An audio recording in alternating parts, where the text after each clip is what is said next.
a cop speeding in a neighborhood damn near killed a whole family, does not stop, continues, and is not arrested at all. Let me take you to the video. Here it is. A Ring doorbell camera catches a police officer nearly crash a cruiser into a family standing on the front lawn.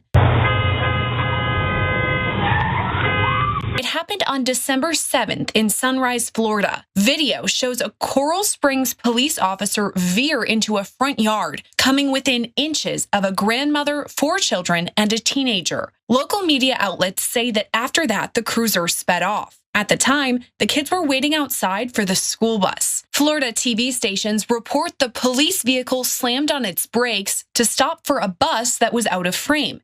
After that, the vehicle swerved to avoid hitting another car. The Coral Springs Police Department says it was sent the video, meaning the officer behind the wheel did not self-report it. Sir, have you been drinking today? Sir, do you have any warrants for your arrest? Do you have any weapons I need to be aware of? Those are the questions that would have been posed to anybody else who did something like that. This officer damn near kills an entire family. He leaves, gets reported, still no absolute action, at least that we can tell. Let's put up the picture of one of the victims of this situation. Donna Banner was the grandmother. Let me tell you where this happened. Sunrise, Florida. A grandmother, her child, and her 4 grandchildren are still in shock after they say they were nearly hit by a police SUV that veered into their front yard. Donna Banner was the grandmother whom had almost gotten run over. She said, and I quote, "I grabbed the kids because I was so shook. And it's like the police officer wasn't paying attention," Banner recalled. "He almost hit me. I froze. But then I realized I had to jump out of the way."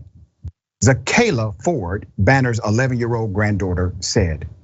Denise Ford, not pictured, the children's mother, said when she heard about the incident, she was shocked that an officer was so careless, and now is as traumatized as her children.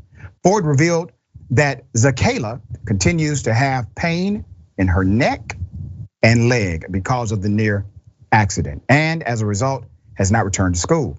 Let's go to the chief.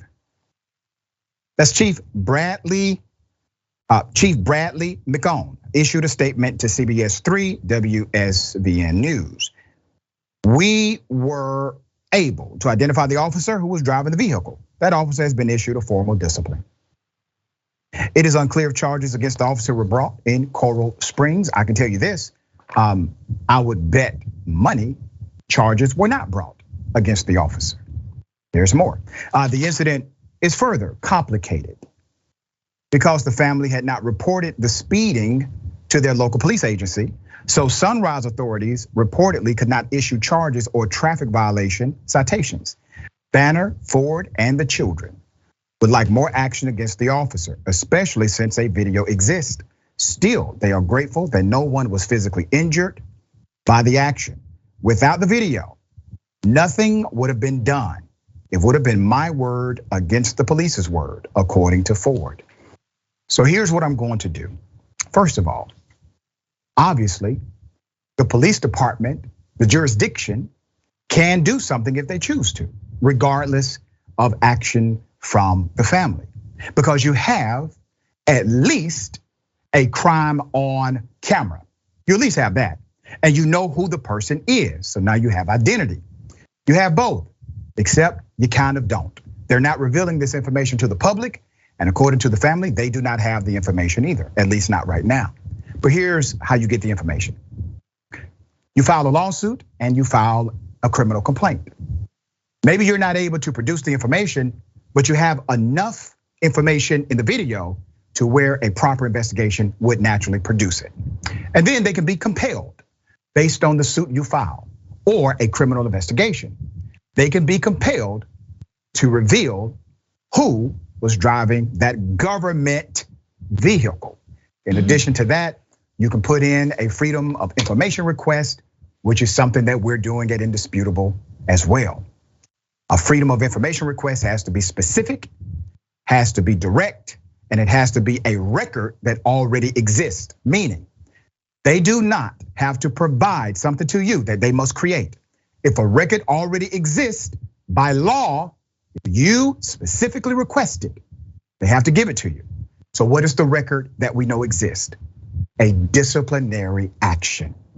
Request the disciplinary action connected directly to that incident in your yard.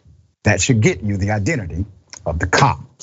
Insanity for something like this to happen to a family, and there's absolutely no true appropriate response from the police.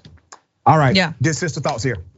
No, I mean, look, it's incredible that you have to go through those lengths just to get the name of this cop, to get minimal accountability. Even just to tell your friends and family, like, to look out for this person. I mean, obviously the way that police treat the communities in which they patrol, like, you think that cop is serving and protecting?